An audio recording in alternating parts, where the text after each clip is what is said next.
ನಮಸ್ತೆ ವೀಕ್ಷಕರೇ, ವೇದ ಹಳ್ಳಿ ಮನೆ ಕಿಚನ್ಗೆ ಸ್ವಾಗತ. ನಾನಿವತ್ತು ಅವರೆಕಾಯಿ ಸಾಗು ಮಾಡೋದನ್ನು ತೋರಿಸ್ತಾ ಇದ್ದೀನಿ. ಒಂದು ಟೊಮೊಟೊ ಸಣ್ಣದಾಗಿ ಹಚ್ಕೊಂಡಿದ್ದೀನಿ, ಹಾಗೆ ಒಂದು ಈರುಳ್ಳಿ, 4 ಹಸಿಮೆಣಸಿನಕಾಯಿ, ಸ್ವಲ್ಪ ಕೊತ್ತಂಬರಿ. ಇದನ್ನು ಚೆನ್ನಾಗಿ ಸಣ್ಣದಾಗಿ ಕಟ್ ಮಾಡಿ ಇಟ್ಕೊಂಡಿದ್ದೀನಿ. ಒಂದು 2 ಆಲೂಗಡ್ಡೆ ಬೇಯಿಸ್ಕೊಂಡು ಅದನ್ನು ಮ್ಯಾಶ್ ಮಾಡಿ ಇಟ್ಕೊಂಡಿದ್ದೀನಿ. ಒಂದು ಬೌಲು ಅವರೆಕಾಯಿನ ಬೇಯಿಸಿ ಇಟ್ಕೊಂಡಿದ್ದೀನಿ. ಅವರೆಕಾಯಿ ಬೇಯಿಸ್ಕೊಳ್ಳೋದ್ರಿಂದ ಬೇಗ ಸಾಗು ಮಾಡ್ಕೋಬೋದು. ಬಾಣಲೆಯಲ್ಲಿ 1-2 ಟೀ ಸ್ಪೂನು ಎಣ್ಣೆ ಹಾಕ್ಕೊಂಡಿದ್ದೀನಿ. ಸ್ವಲ್ಪ ಸಾಸಿವೆ, ಸ್ವಲ್ಪ ಜೀರಿಗೆ ಹಾಕ್ಕೊಂಡಿದ್ದೀನಿ. ಇವಾಗ ಕಟ್ ಮಾಡ್ಕೊಂಡಿರೋ ಹಸಿಮೆಣಸಿನ್ಕಾಯಿ ಹಾಕ್ಕೊತಾ ಇದ್ದೀನಿ. ಮೆಣಸಿನ್ಕಾಯಿ ಚೆನ್ನಾಗಿ ಫ್ರೈ ಆಗಬೇಕು. ಈಗ ಕಟ್ ಮಾಡ್ಕೊಂಡಿರೋ ಈರುಳ್ಳಿ ಹಾಕ್ಕೊಂಡು ಹಸಿ ವಾಸನೆ ಹೋಗೋ ತನಕ ಅದನ್ನು ಚೆನ್ನಾಗಿ ಫ್ರೈ ಮಾಡ್ಕೋಬೇಕು.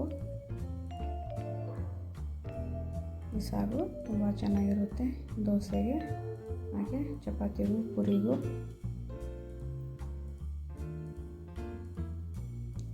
ಅವರೆಕಾಯಿ ಸೀಸನ್ ಬಂದುಬಿಟ್ರೆ ಬರೀ ಅವರೆಕಾಯಿ ತಿಂತಾನೆ ಇರಬೇಕು.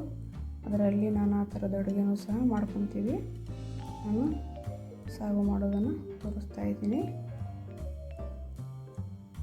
ಇವಾಗ ಕಟ್ ಮಾಡ್ಕೊಂಡಿರೋ ಟೊಮೊಟೊನೂ ಹಾಕ್ಕೊಂಡು ಚೆನ್ನಾಗಿ ಬಾಡಿಸ್ಕೋಬೇಕು. ಟೊಮೊಟೊ ಸ್ವಲ್ಪ ಮೆತ್ತಗಾಗಬೇಕು, ಅಲ್ಲೇ ತನಕ ಬಾಡಿಸ್ಕೊಳ್ಳಿ.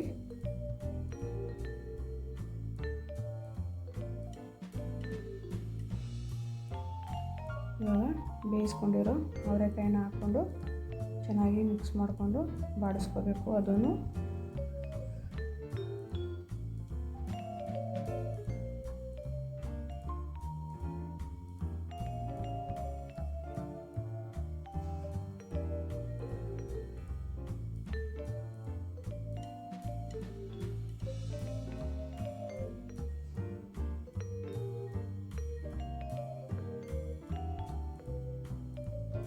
ಇವಾಗ ರುಚಿಗೆ ತಕ್ಕಷ್ಟು ಉಪ್ಪು ಹಾಕ್ಕೊಂಡು ಚೆನ್ನಾಗಿ ಮಿಕ್ಸ್ ಮಾಡ್ಕೋಬೇಕು.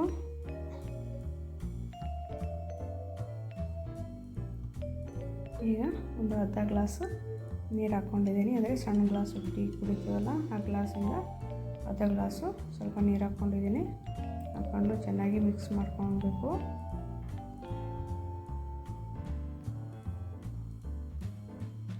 ಎಲ್ಲ ಮಿಕ್ಸ್ ಮಾಡ್ಕೊಂಡಿದ್ದೀನಿ. ಈಗ ಪ್ಲೇಟ್ ಮುಚ್ಚಿದ್ದೀನಿ.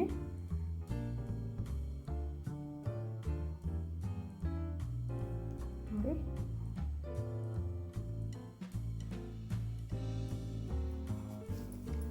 ಈಗ 1/4 ಸ್ಪೂನು ಅರಿಶಿನ ಹಾಕ್ಕೊಂಡಿದ್ದೀನಿ.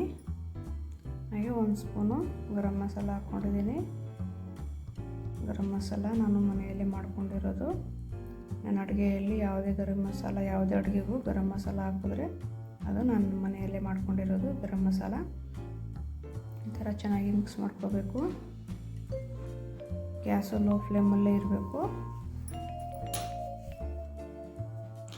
ಇವಾಗ ಬೇಯಿಸ್ಕೊಂಡಿರೋ ಆಲೂಗಡ್ಡೆ ಹಾಕ್ಕೊಂಡು ಚೆನ್ನಾಗಿ ಮಿಕ್ಸ್ ಮಾಡ್ಕೋಬೇಕು.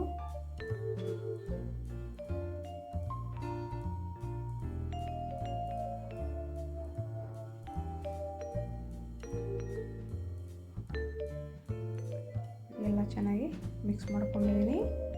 ಸ್ವಲ್ಪ ಇಂಗು ಹಾಕ್ಕೊತಾ ಇದ್ದೀನಿ. ಒಂದು ಚಿಟಿಕೆಯಷ್ಟು ಇಂಗು ಹಾಕ್ಕೊತಿದ್ದೀನಿ. ಹಾಗೆ ನಾನು ಈ ಸ್ಪೂನಿಂದ 1 ಸ್ಪೂನು ಗೋಧಿ ಹಿಟ್ಟು ಹಾಕ್ಕೊಂಡಿದ್ದೆ. ಅದೇ ಸ್ಪೂನಿಂದ 4-6 ಸ್ಪೂನು ನೀರು ಹಾಕ್ಕೊಂಡು ಚೆನ್ನಾಗಿ ಕಲಿಸ್ಕೊಂಡಿದ್ದೀನಿ. ಸಾಗುಗೆ ಎಲ್ಲರೂ ಕಾರ್ನ್ಫ್ಲೋರ್ ಹಾಕ್ತಾರೆ, ಆದರೆ ನಾನು ಕಾರ್ನ್ಫ್ಲೋರ್ ಯೂಸ್ ಮಾಡಲ್ಲ. ಮೈದಾ ಹಿಟ್ಟನ್ನೇ ಹಾಕೋದು. ಟೇಸ್ಟ್ ತುಂಬ ಚೆನ್ನಾಗಿರುತ್ತೆ ಮೈದಾ ಹಿಟ್ಟು ಹಾಕಿದ್ರೆ. ಇವಾಗ ಚೆನ್ನಾಗಿ ಕಲಿಸ್ಕೋಬೇಕು. ಎಲ್ಲ ಚೆನ್ನಾಗಿ ಮಿಕ್ಸ್ ಮಾಡಬೇಕು ಇದನ್ನು.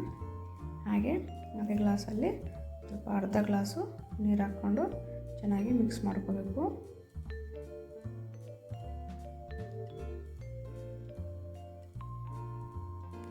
ನೀವು ಸಹ ಈ ಸಾಗು ಮನೆಯಲ್ಲಿ ಟ್ರೈ ಮಾಡಿ ಫ್ರೆಂಡ್ಸ್. ಹೇಗೆ ಬಂತು ಅಂತ ಕಮೆಂಟ್ ಮಾಡಿ. ಈಗ ಕೊನೆಯಲ್ಲಿ ಕೊತ್ತಂಬರಿ ಸೊಪ್ಪು ಹಾಕ್ಕೊಂಡು ಚೆನ್ನಾಗಿ ಮಿಕ್ಸ್ ಮಾಡಿಕೊಂಡ್ರೆ ಅವರೆಕಾಯಿ ಸಾಗು ರೆಡಿಯಾಗಿದೆ. ಈ ರೆಸಿಪಿ ಇಷ್ಟ ಆದರೆ ಲೈಕ್ ಮಾಡಿ, ಕಮೆಂಟ್ ಮಾಡಿ, ಹಾಗೆ ನನ್ನ ಚಾನಲ್ನ ಸಬ್ಸ್ಕ್ರೈಬ್ ಮಾಡೋದನ್ನು ಮರಿಬೇಡಿ ಫ್ರೆಂಡ್ಸ್.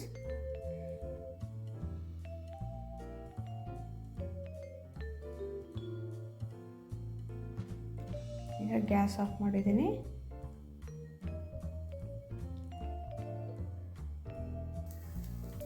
ದೋಸೆ ಮಾಡಿದ್ದೀನಿ. ಈಗ ಸರ್ವ್ ಮಾಡೋದೆ.